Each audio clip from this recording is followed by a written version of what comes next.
Welcome along to another journey on the London Vlogger podcast with me, Stu, where I take you on some of London's most famous and lesser-known walking routes to discover the capital's history and sights. If you'd like to read all my walks, they're available at www.londonvlogger.com. And don't forget to subscribe to this podcast on Apple Podcasts, Spotify, YouTube, Google Podcasts or SoundCloud. My walk today takes me from the charming Regent's Park, past an iconic landmark of the London skyline, the BT Tower, and concludes in Soho Square. Beginning in one of London's 8 royal parks, Regent's Park is named after Prince Regent, who later became King George IV, and the park was designed by John Nash and covers 410 acres of land, which includes the Queen Mary's Gardens, which features over 12,000 roses of 400 varieties. Originally part of the vast Forest of Middlesex, known as Marylebone Park, in 1538 the land was seized by King Henry VIII. He turned the 550 acres of land into a hunting chase, and for the next 50 years it became a place where the King and Queen would entertain visiting dignitaries.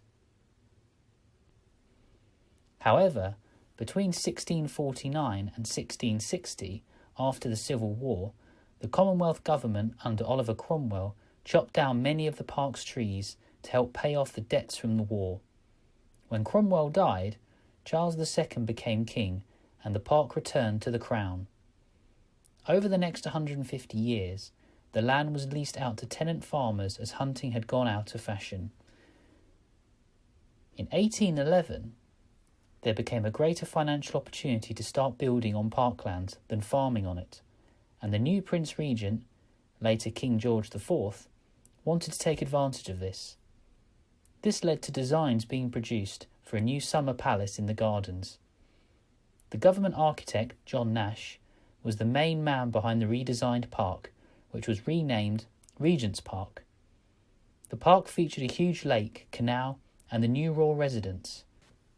56 villas and a series of grand Regency terraces were also built within the park. However, the prince's attention turned to improving Buckingham Palace, so the idea of a summer house didn't materialise, nor did the 56 villas either, as only 8 were built. The park was originally only exclusive for residents of the villas and terraces, but in 1835 it was open to the public. Like most of London during World War II, the park was bombed, with rubble from the buildings that were destroyed being dumped on the park's lawns. In 1932, the Queen Mary's Gardens opened to the public, with the Rose Gardens being completed in 1934. Today, the beautiful rivers, shrubs, plants and fields provide a reminder of what it was like to be in the Regency London. You do feel very lucky to have such a stylish and peaceful gardens within London, as you feel like you're in the countryside, not the centre of a city. The park also features many sporting facilities, with football and cricket pitches, so it's the perfect combination. On one side of the park you have the rivers and plants, and on the other you have the sporting side. The park also features the amazing Jubilee Gates, which are made from iron and were installed to mark the Silver Jubilee of King George V and the official opening of the Queen Mary's Gardens in 1935. It's time to leave the tranquility of Regent's Park and head to my next destination, the BT Tower. To get there, I head down Portland Place and take a left on New Cavendish Street.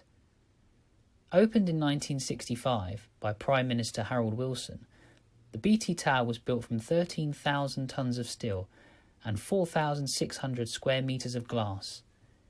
It was commissioned by the General Post Office to support microwave aerials carrying telecommunication transmissions from London to the rest of the country. Architects Eric Bedford and G.R. Yates were the men behind its unique design. The aerials on the tower were originally designed to handle up to 150,000 simultaneous telephone conversations and 40 television channels, so you can imagine the demand there would be if it was used for Wi-Fi signals today.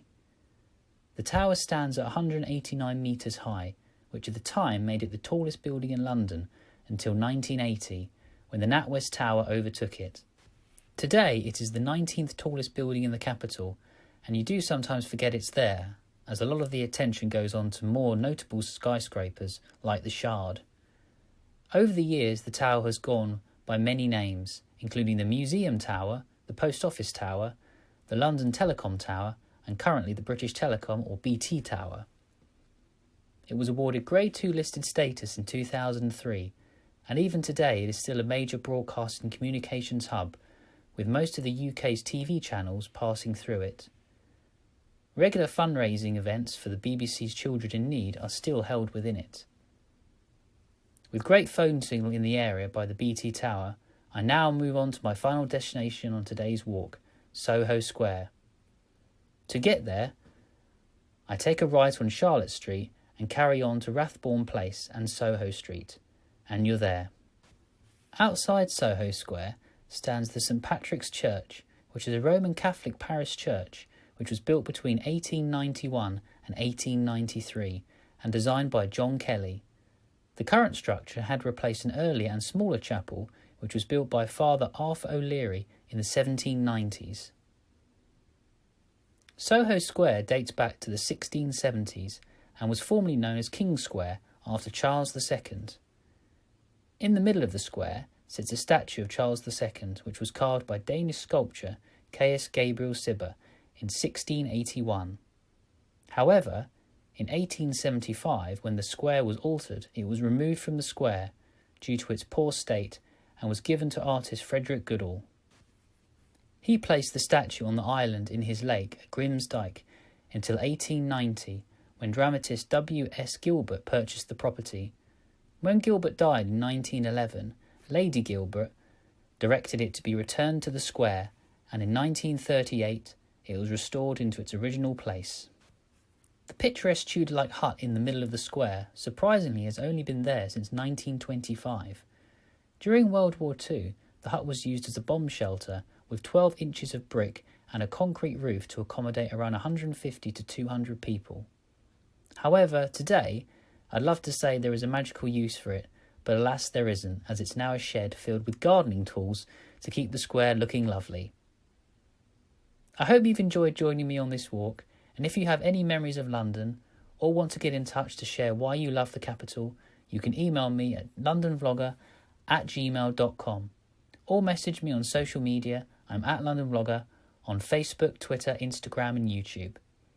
Well, thanks for joining me, and don't forget to subscribe to this podcast on Apple Podcasts, iTunes, Spotify, YouTube, Google Podcasts or SoundCloud.